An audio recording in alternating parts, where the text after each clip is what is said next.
할렐루야. 네, 빌레베의 자리에 함께한 여러분들을 축복합니다. 새 가족들도 많으신 거 보고 저도 아까 오면서 북적북적 하는 거 보면서 왔는데 새로운 학기가 시작된 게 맞구나. 날씨도 예배들이 참 더울 정도로 어려웠는데 가을의 문턱에 서 있구나 생각합니다. 가을에 우리 유인체 불지체들이 말씀을 잘 빚어지 아름답게 열매 맺기를 축복합니다. 저희가 이제 마가복음 3장까지 말씀을 쭉 나누면서 주제는 그거였어요. 새로움이라는 땅에 오신 그리스도에 대해서 저희가 계속해서 나누고 있는데 여러분 이 6번 제가 아마 설교를 한 걸로 기억하는데 설교 말씀 들으시고 중요한 게 예수에 대해서 그냥 여러분들이 지식을 얻는 게 아니라 나의 예수를 만나는 게 중요하다고 말씀을 드렸죠.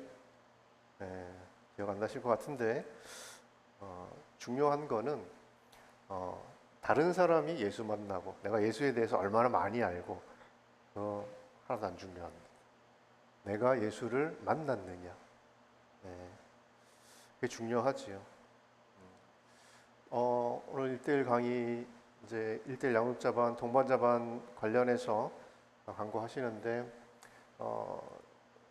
우번에서도 지금 이제 어제부터 1대1 양육자반을 시작을 했습니다. 첫 번째 강의가 이제 예수 그리스도잖아요.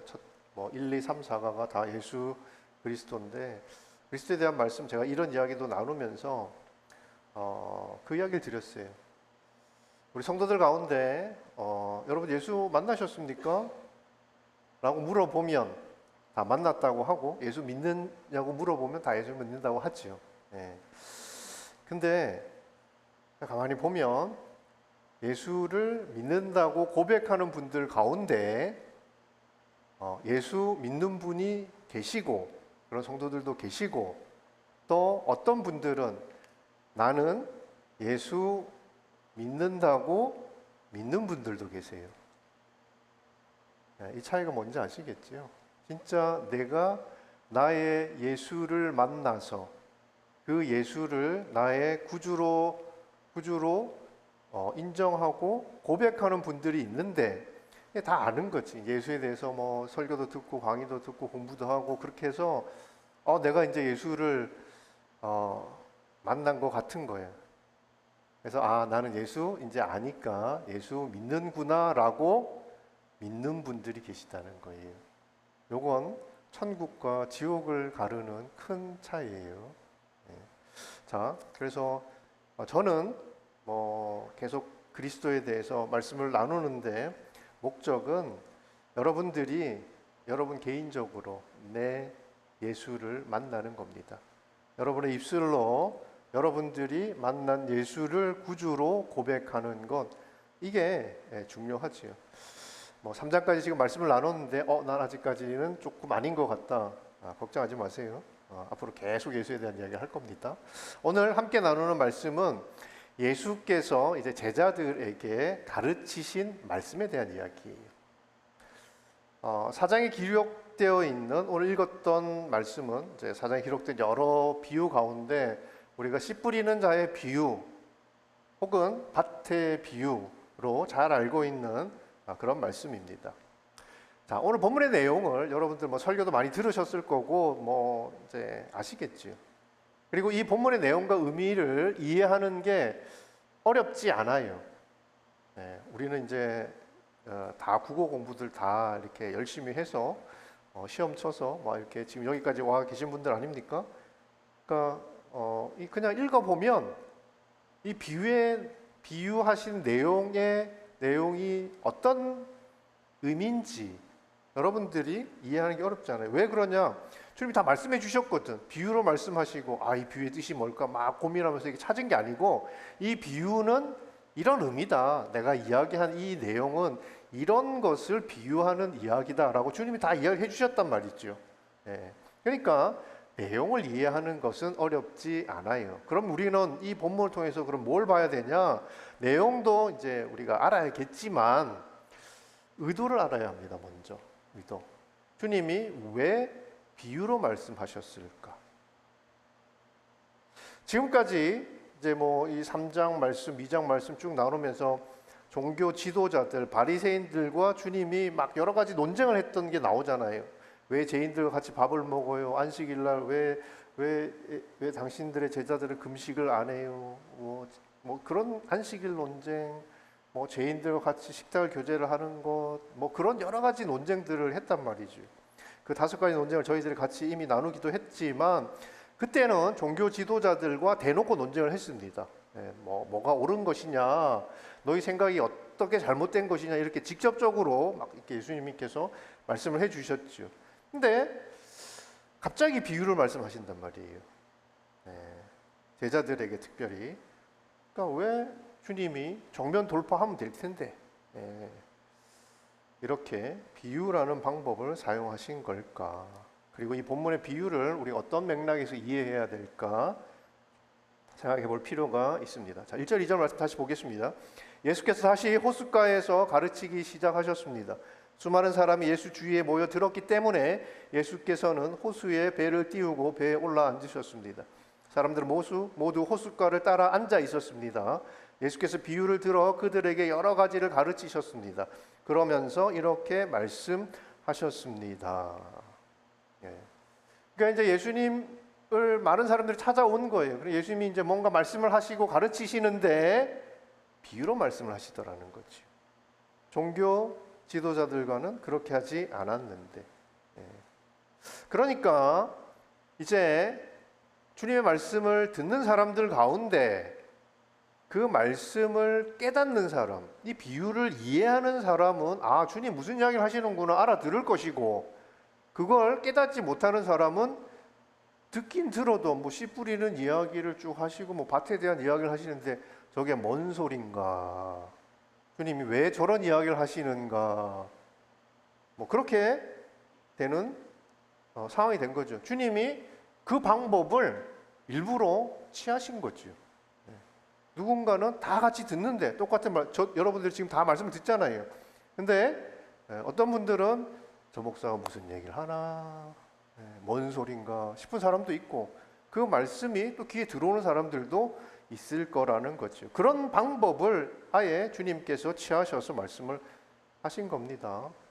자, 그러면 야, 이 뭐 바리새인들 이야기 해봤자 알아듣지도 못하고 그냥 더 이상 막 이렇게 이야기 해봤자 논쟁만 되고 또 막 어려워지니까 그냥 적당히 피해가자, 그런 건 아니에요. 제자들이 물었죠. 주님에게 왜 비유로 말씀하십니까? 비유의 의미가 뭡니까? 묻습니다. 10절에 보면 그렇죠. 예수께서 혼자 계실 때 12제자들과 그 곁에 있던 사람들이 그 비유가 무슨 뜻인지 물었습니다. 그러니까 그때까지는 제자들도 뭔지 몰랐다는 거예요. 듣긴 들었는데 이해를 못했다는 거예요. 그래서 주님한테 가서 물었다는 거죠. 주님, 그 뭔 이야기입니까? 라고 물었다는 겁니다. 자, 그 물으니까 주님이 말씀하시지요. 이 비유의 내용이 뭔가, 의미가 뭔가를 말씀해 주십니다. 자, 그런데 그 비유의 내용을 말씀해 주시기 전에 이 말씀을 하세요. 마가복음 4장 12절 말씀입니다. 이것은 그들이 보기는 보아도 알지 못하고 듣기는 들어도 깨닫지 못하게 해 그들이 돌아와서 용서받지 못하게 하려는 것이다. 내가 왜 비유로 이야기를 했냐면 이 이야기 듣는 사람들 가운데 내 이야기를 들어도 깨닫지 못하고, 깨달으면 돌아와서 자기가 잘못했으니까 회개하고 또 용서받고 또 은혜를 받을 수 있는 기회가 있을 텐데 내가 그거 못하게 하려고 이렇게 한 거야 라고 그렇게 이야기를 하신 거지요. 이게 지금 바리새인들과 이제 이야기하신 다음에 이렇게 이야기하신 거라서 딱 보면 예수님 뒤끝이 있으시구나 뭐 이런 생각도 좀 들어요.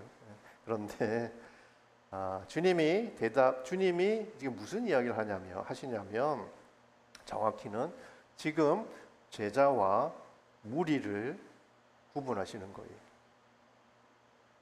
말씀 듣는 사람들 가운데 제자들도 있고 무리들도 있다는 거예요. 제자들은 주님의 말씀을 듣고 그 말씀을 간직하고 그 말씀을 뿌릴 사람들이에요. 사람들의 마음속에. 뭐 당연히 내가 뭘 뿌리는지 본인들이 알고 있어야겠죠. 네. 그러나 무리들은 그렇지 않습니다.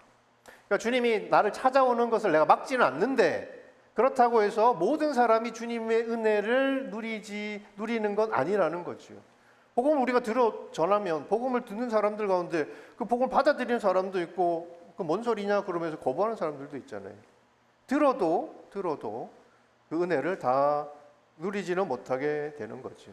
교회는 모든 사람들에게 열려 있는 곳입니다. 그렇지만 교회를 찾는 모든 사람들이 하나님의 복을 누리고 하나님의 은혜를 누리는가? 그건 또 아니지요. 자, 주님은 제자들에게만 하나님의 비밀을 알려주시려고, 그리고 무리들에게는 그 하늘의 비밀 진리를 감추시려고 이 비유로 말씀을 하십니다. 그러니까 일단 이런 거죠. 야, 아무리 말씀을 내가 들어도, 큐티를 해도, 설교를 들어도, 말씀을 봐도 난 무슨 소리인지 모르겠네. 하나님이 내게 무슨 이야기 하시는지 모르겠네. 그러면 나는 누굽니까? 제자는 아닌 거예요. 제자는 아니. 네.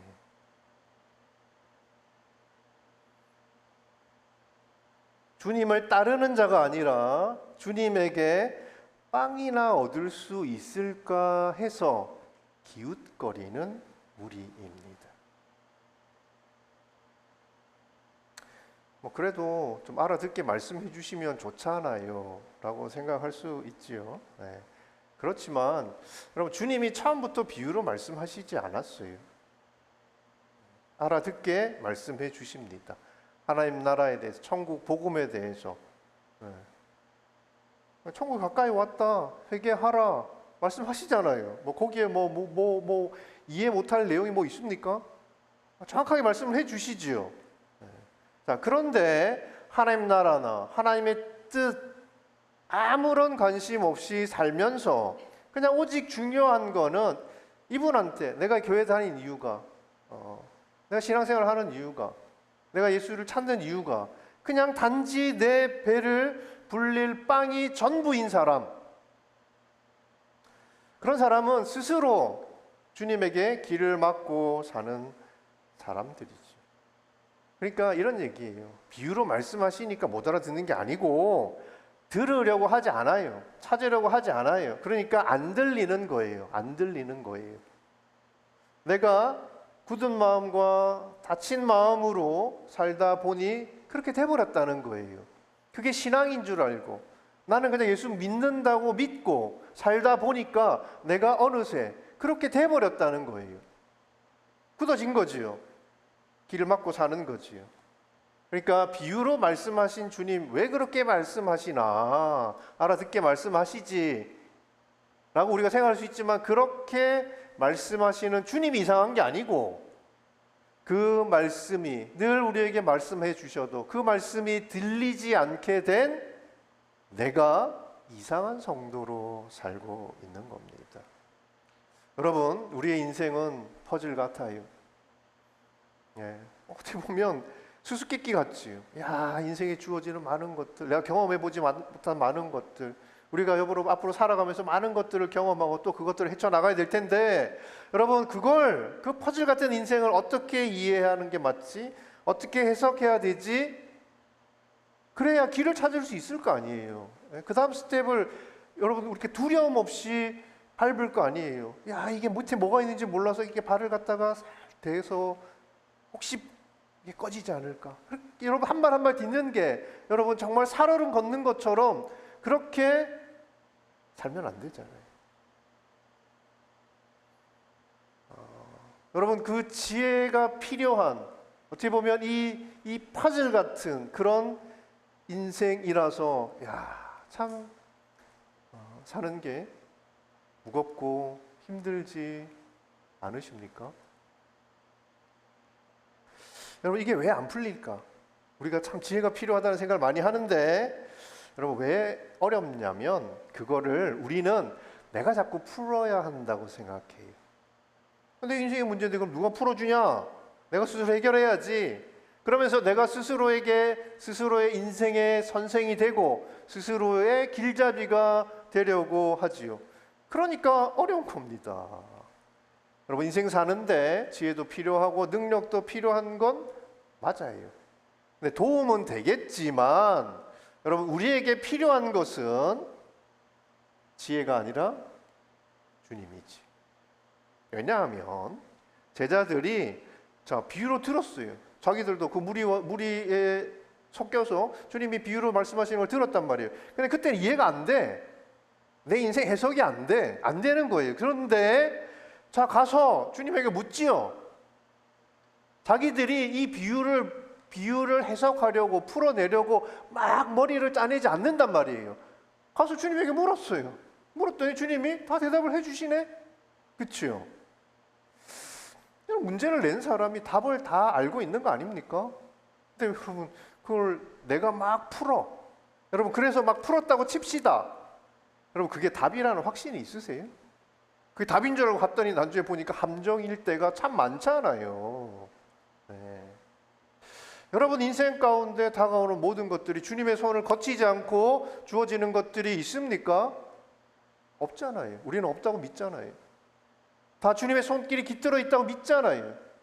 그러면 그게 주님으로부터 왔는데 나는 풀기가 너무 어려워. 우리한테 이거 잘 푸나 못 푸나 우리가 한번 테스트 해보자. 주님이 그러고 주시는 문제가 아니란 말이에요. 그 문제를 가지고 답을 가지고 계신 주님에게 가면 됩니다. 네. 엉뚱한 데서 자꾸 엉뚱한 방법으로 풀으려고 하니까 그게 풀립니까? 그냥 고생만 하는 거죠. 여러분 답 없는 세상을 막연하게 닥치는 대로 살아가는 사람들 무리지. 똑같은 것을 보고 들어도 그 속에 깃든 하나님의 손길과 하나님의 마음을 헤아릴 수 있는 사람들이 제자입니다. 한마디로 똑같은 세상을 살아도 답을 가지고 있고 길이 뭔지 아는 인생이 주님의 제자라는 거예요. 자, 제자에게 축복합니다. 자신이 없지요.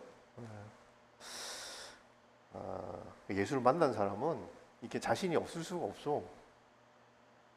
내가 나중에 이 이야기 조금 할게요. 끝에. 자, 어쨌든 그러니까 주님이 이 비유라는 방법을 통해서 사람들을 나누셨지요. 나눴습니다. 네.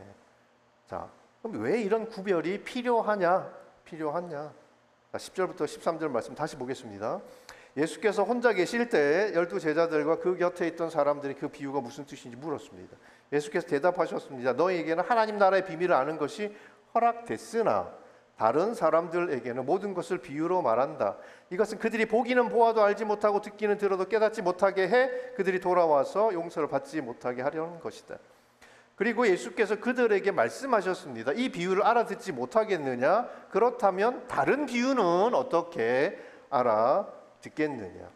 그러니까 비유에 대해서 제자들이 주님에게 물으니까 두 가지를 대답을 해주세요. 첫 번째는 이 비유에 하나님 나라의 비밀과 관련된 것이 들어있다. 이 비유에 하나님 나라의 비밀이 담겨 있다. 첫 번째 이야기지요. 주님이 가르치신 모든 비유는 하나님 나라와 관련된 거예요. 그리고 이 비유, 씨 뿌리는 자의 비유라고 합시다. 그냥 쉽게.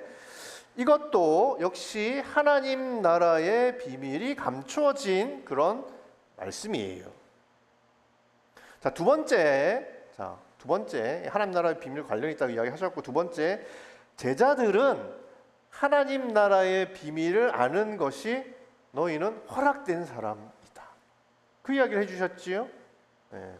그리고 이 비유를 말씀하신 이유가 니들만 알라고 그렇게 이야기해 주신 거라고 이야기를 합니다. 나만 아니까 너무 좋아? 자, 그런데 여러분 이유가 있어요. 이유가 너희들만 알아야 될 이유가 있어요. 고린도전서 4장 1절 말씀입니다. 사람이 마땅히 우리를 그리스도의 일꾼이요 하나님의 비밀을 맡은 자로 여길지어다. 사람들이 우리를 보면 하나님 나라의 비밀이 궁금하면 저 사람한테 가서 물어야 되겠구나. 우리가 그런 사람이라는 거예요. 그러니까 하나님 나라의 비밀을 맡은 자니까 당연히 그 비밀을 맡은 자가 누군가 나에게 그걸 물어보면 대답을 해줘야 되잖아요. 그게 뭔지를. 그러니까 당연히 이 비밀을 알고 있어야 되는 거죠. 하나님의 이 제자가 아닌 사람들, 천국 백성, 이 천국과 상관없는 사람들은 하나님 나라의 비밀을 듣는다고 아는 것도 아니고 열심을 가지고 배운다고 깨달을 수 있는 것도 아닙니다. 그러니까 오히려 아는 게 독이 돼요. 그걸 잘 보여주는 사람들이 바리새인들입니다. 자신은 나름대로 하나님 나라의 비밀을 잘 알고 있다고 생각하는 사람들이지요. 마치 나는 예수 믿고 있다고 믿는 사람들처럼, 나는 하나님의 자녀라고 믿고 있는 사람들처럼. 주님의 제자는 하나님 나라의 비밀을 맡은 일꾼이에요. 다시 말하면 주님의 일에 동역자로 부르심을 받은 사람들이란 말이에요. 기분이 별로 썩 좋지 않습니까? 하나님 나를 일 시키려고 부르셨네. 이런 생각이 막 들어요. 아무에게나 주어지지 않은 특권입니다. 하나님 나라의 일꾼으로 부르심을 받았다는 것. 그래서 하나님 나라의 비밀을 우리가 알게 하셨다는 게 특권이에요. 뿐만 아니라 여러분, 비밀이 없는 사이 어떤 사이입니까?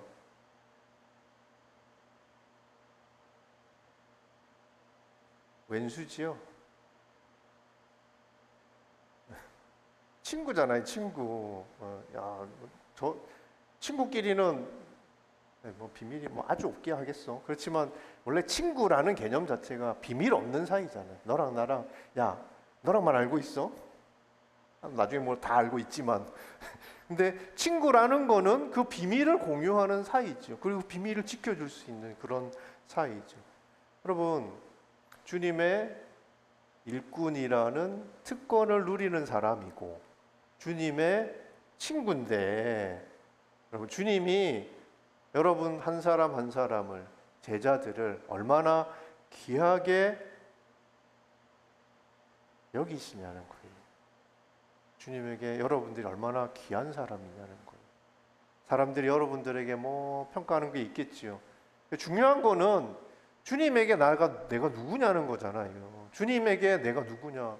주님은 여러분들이 너무 귀하대요. 내가 이걸 너희들한테는 꼭 알려줘야 될 만큼 여러분들이 귀하대요. 특별하대요. 그러니까 그 비밀을 맡은 자답게 잘 살아야지. 주님을 신뢰하고 주님이 신뢰하는 그런 일꾼으로 잘 살아야 합니다. 자, 왜 구분했냐면, 무리와 회중과 왜 제자를 구분했냐면, 세상 사람들과 우리는 살아야 할 삶이 다른 사람이에요. 그래서 비밀을 맡은 자답게 살아야 하는데, 그럼 그걸 어떻게 살 수 있냐? 그럼 우리가 그 하나님의 비밀을 아는 자답게 어떻게 살 수 있냐?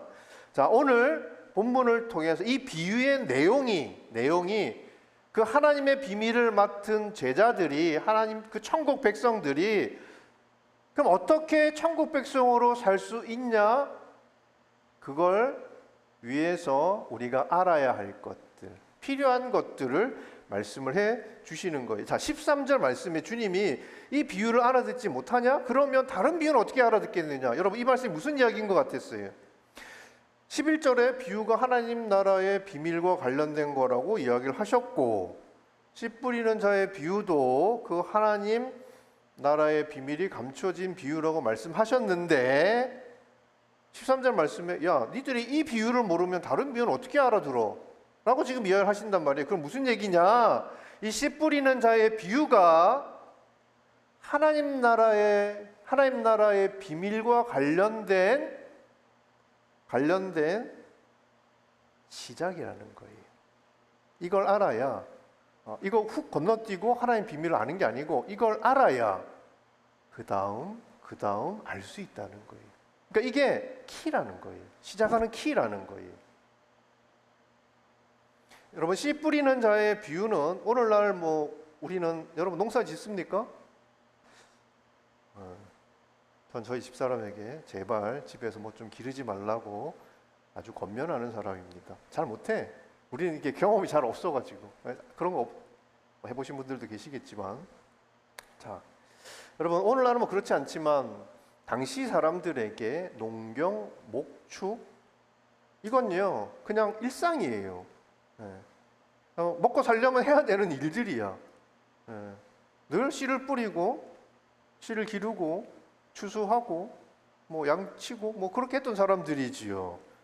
자, 그러니까 이 비유가 여러분 비밀을 여는 시작이다. 이 비유가 비밀을 여는 열쇠다라고 말씀하셨는데, 그러니까 하나님 나라의 비밀이라는 게 무슨 우리가 대단하고 특별한 기적 같은 사건을 통해서 알게 되고 경험할 수 있는 그런 일이 아니고 그냥 우리 일상 속에서 늘 경험될 수 있는 일이라는 거예요.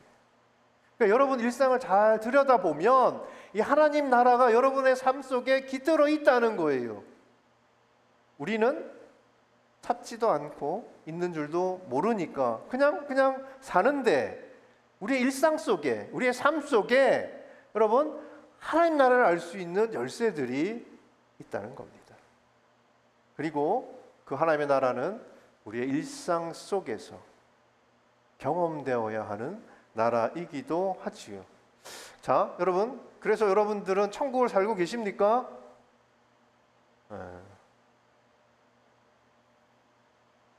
할 말이 있어요, 진짜. 대답 안 하는데 할 말이 있어요.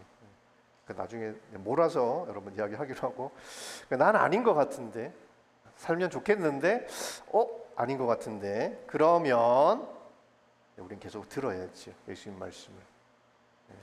이게 우리를 하나님 나라를 살게 하는 시작이라고 말씀하셨으니까. 자, 14절부터 20절 이 비유에 대해서 주님이 해석을 해주십니다. 이걸 한번 봅시다. 자, 14절. 씨를 뿌리는 농부는 말씀을 뿌리는 사람이다. 말씀이 길가에 뿌려졌다는 것은 이런 말씀을 두고 하는 말이다. 그들은 말씀을 듣기는 하지만 곧 사탄이 와서 그들 안에 뿌려진 말씀을 가로채 간다.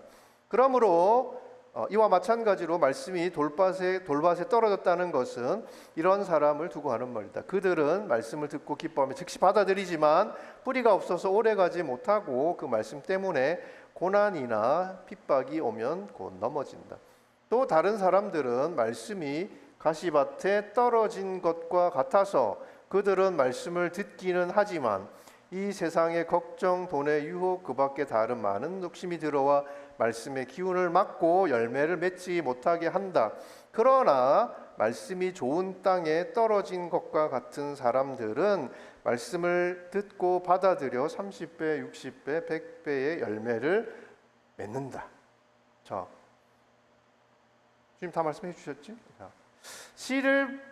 씨가 뿌려지는, 자 해석이 이렇죠. 씨를 뿌리는 농부가 나와요. 자, 근데 이 씨가 말씀이래요. 그러니까 말씀을 뿌리는 사람이 농부입니다. 근데 이 씨가 좋은 밭에만 딱 뿌려지는 게 아니고, 보니까 상태 안 좋은 밭에도 씨들이 뿌려집니다. 이 씨가 뿌려지는 밭은 그 말씀을 듣는 사람들을 의미한다고 해요. 그래서 밭의 상태에 따라서 씨가 잘 자라서 열매 맺기도 하고, 그렇지 않은 밭들이 있는 것처럼 이 동일한 말씀을 들어도 사람에 따라 말씀의 능력이나 영향력 같은 것들이, 말씀의 열매가 다르게 드러난다라는 거지요. 이거는 제가 설명 안 해도 여러분들이 저보다 더 잘 알 것 같습니다. 자, 그럼 이 비유에 감춰진 하나님 나라의 비밀이 뭐냐?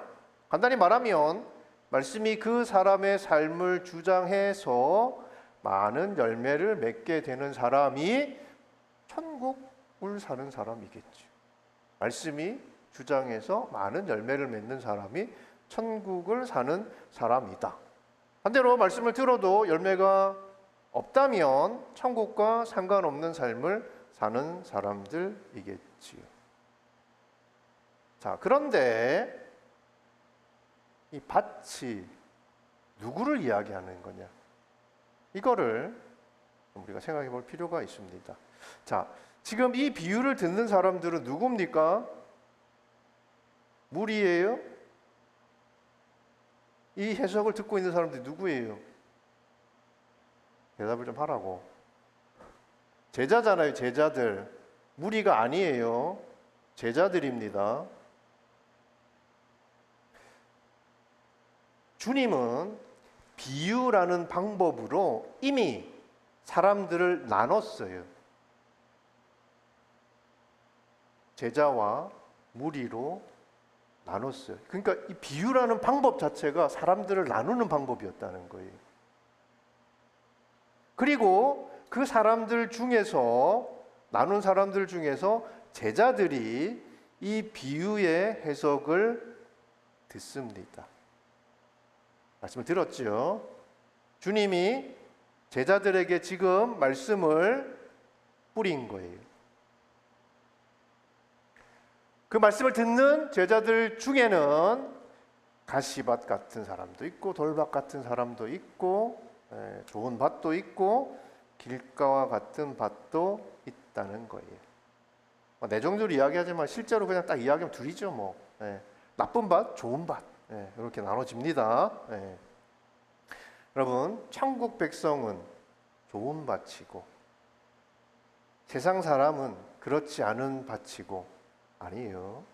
이미 나눴단 말이에요. 이 세상 사람들은 이 말씀과 아무 상관없어요. 지금 이 말씀을 듣는 사람은 여러분 같이 교회에 나와서 말씀, 뿌려지는 말씀을 듣는 사람들이에요. 그러니까 여러분 중에 이런 밭들이 있다는 거죠. 자, 여러분은 스스로 어떤 밭이라고 생각하세요? 제가 보니까 오늘 상태들이 아주 좋아요. 지난주는 제가 이렇게 설교를 안 해서 잘 모르겠는데 그 지난주까지만 해도 더워가지고 상태들이 안 좋았거든요. 오늘은 상태가 아주 좋아. 좋은 밭입니까? 사실 모르지. 우리는 나를 좋은 밭으로 너무나 잘 포장할 수 있는 지혜도 기술도 능력도 있어요. 근데 여러분이 어떤 밭인지는 씨를 뿌려보면 압니다. 그렇잖아요. 씨를 뿌려야 뭐 이게 내가 무슨 밭인지 알지. 내가 계속 말씀 듣는데 안 자라나? 말씀의 의미도 다 알겠어. 주님의 뜻이 뭔지도 알겠어. 근데 그게 내 인생을 뚫고 들어와서 내 안에서 자라나서 막 열매를 맺지는 않네? 그럼 나는 그냥 좋은 밭은 아니다. 그렇게 생각하세요. 난 좋은 밭은 아니구나.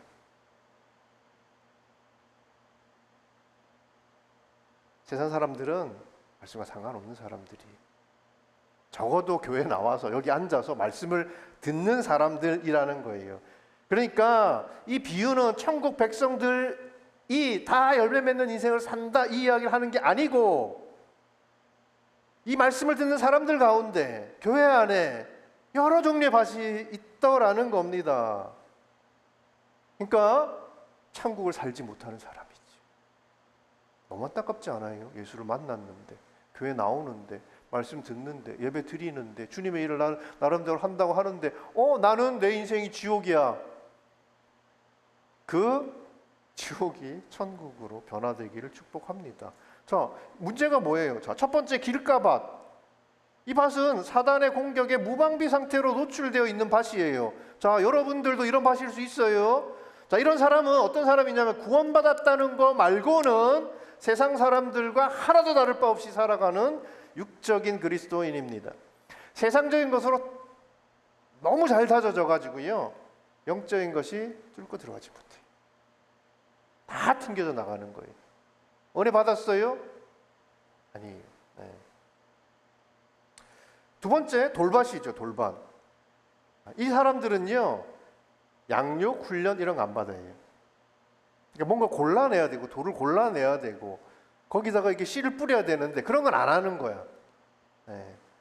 그냥 감정, 감동, 이런 걸로 신앙생활 하는 사람이에요. 막 그런 걸 막 찾아다니지요. 그리고 그 공간 안에, 그 장소에, 그 시간에 거기에 있었다는 것으로 아, 나는 예수 믿는 사람이라고 믿는 사람들. 자, 그런 사람들이다.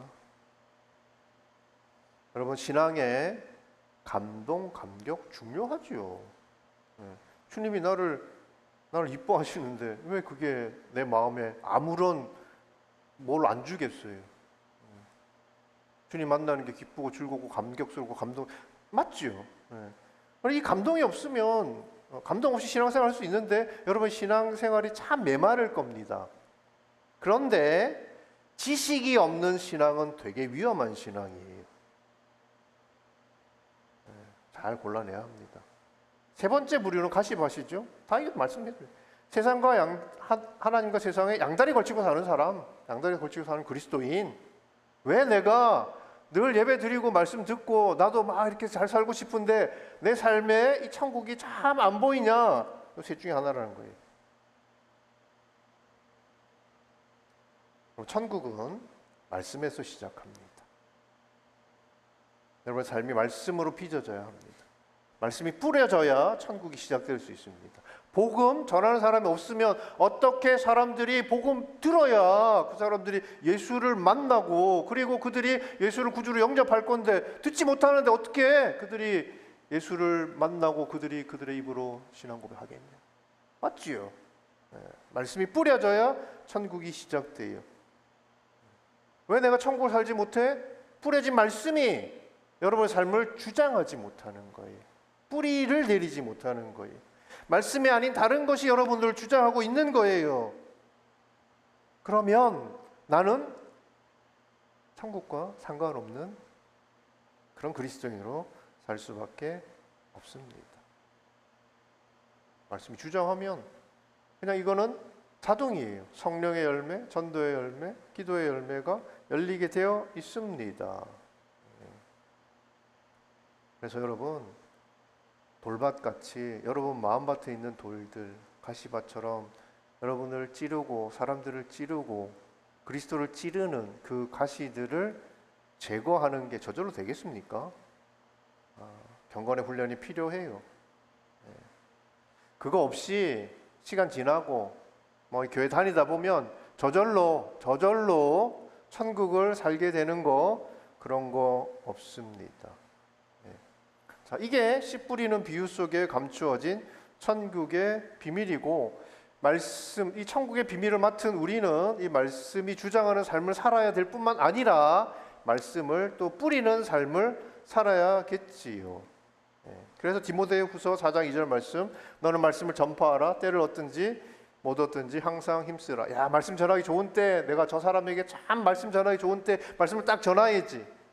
그런 때는 없어요. 말씀을 전해라.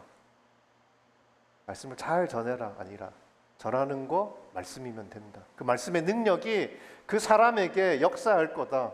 그건 여러분들이 하는 게 아니거든요. 내가 사람을 어떻게 구원해요? 내가 사람을 어떻게 설득해요? 우리에게 주신 것은 천국의 비밀을 맡은 자답게 우리가 받은 그 천국의 복음, 하나님의 말씀을 뿌리는 거예요. 뿌리는 거. 그게 일꾼에게 주어진 역할이라는 거지요. 자, 그러면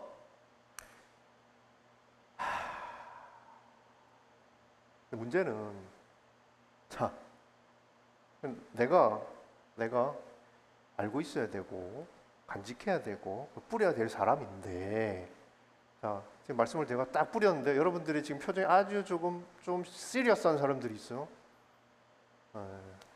아는 거지. 아, 가시밭이구나, 돌밭이구나. 그럼 어떻게 해야 됩니까? 좋은 밭으로 만들어야 될 거 아니에요.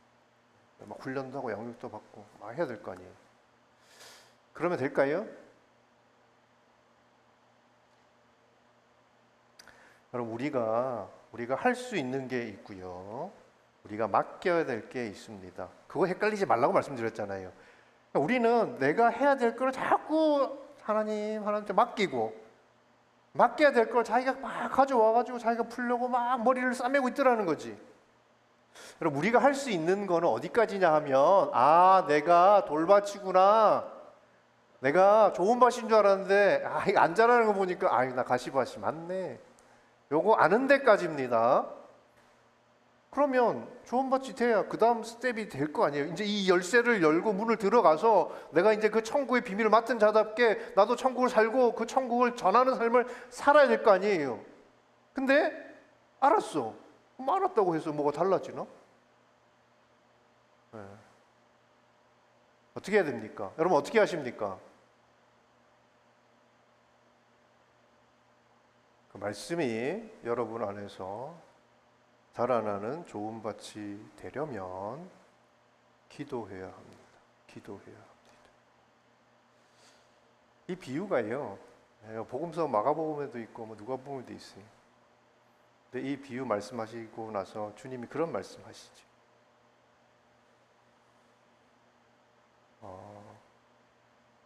악한 자들도 아버지에게 가서 뭐 달라고 하면, 자녀가 달라고 하면 안 주냐? 너희가 하물며 너희가 하늘에 계신 아버지에게 구할 때 뭘 주신다고 여러분 성경이 약속하고 있습니까? 구하는 걸 준대요?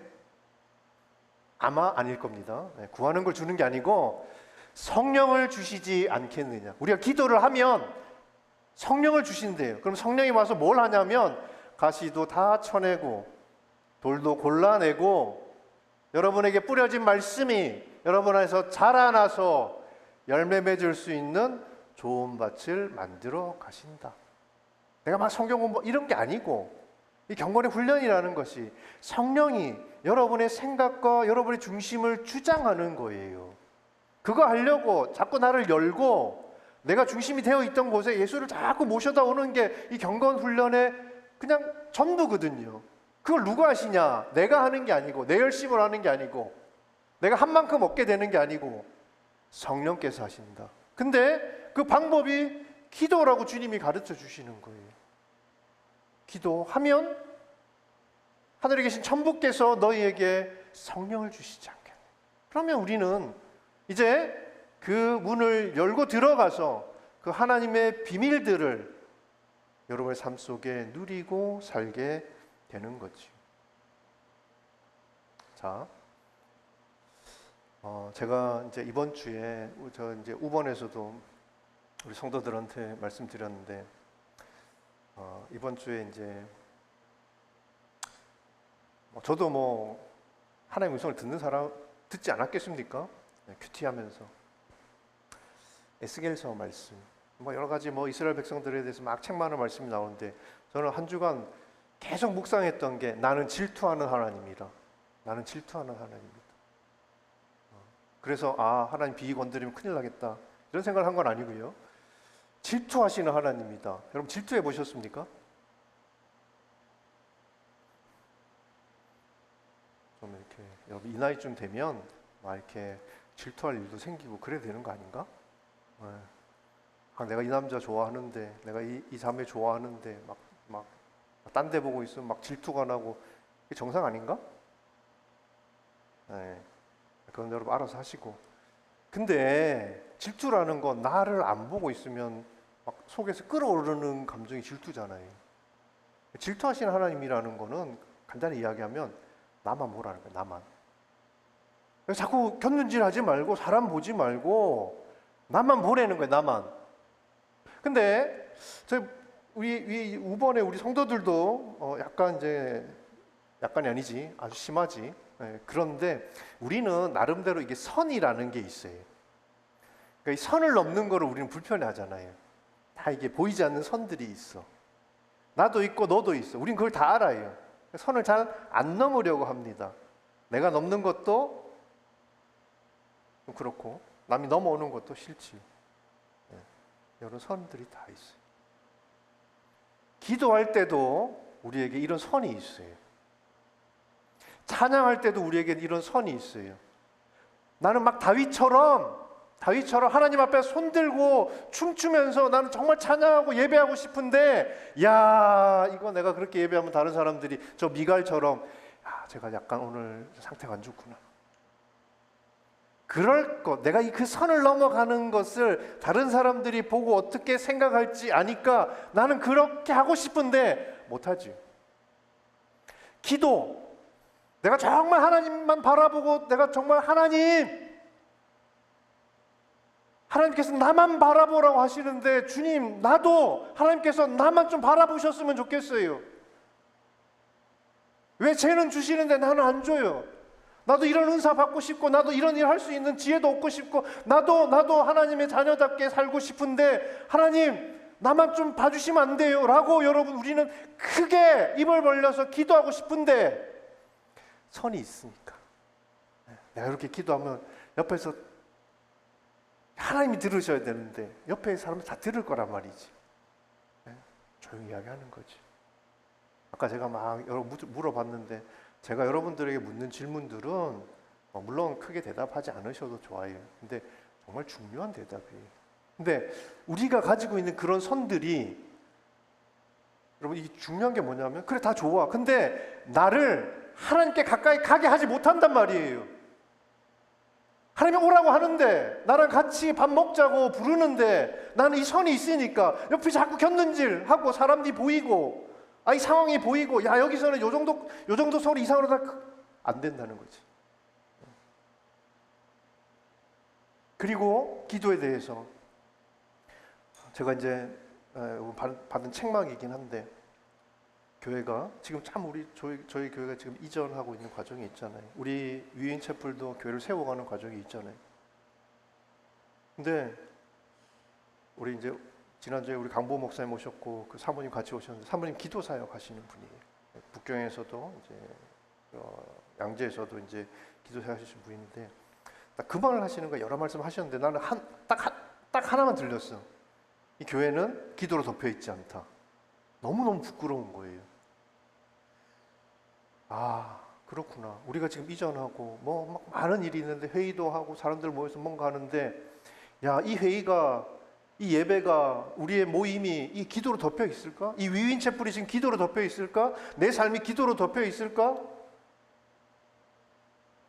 내가 지금 소망하는 그것들, 내가 그걸 하기 위해서 열심히 달려가고 있는데, 그 소망하는 것들이 기도로 덮여 있을까?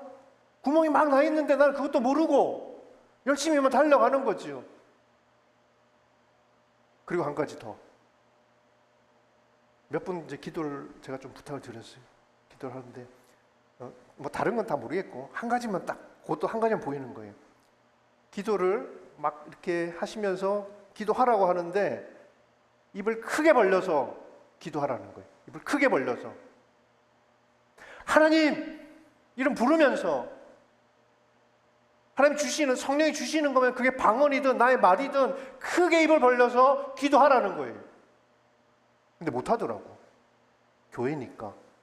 이 목회자실에서 이 기도하는데 이 소리가 이 밖으로 나가면 어떡해?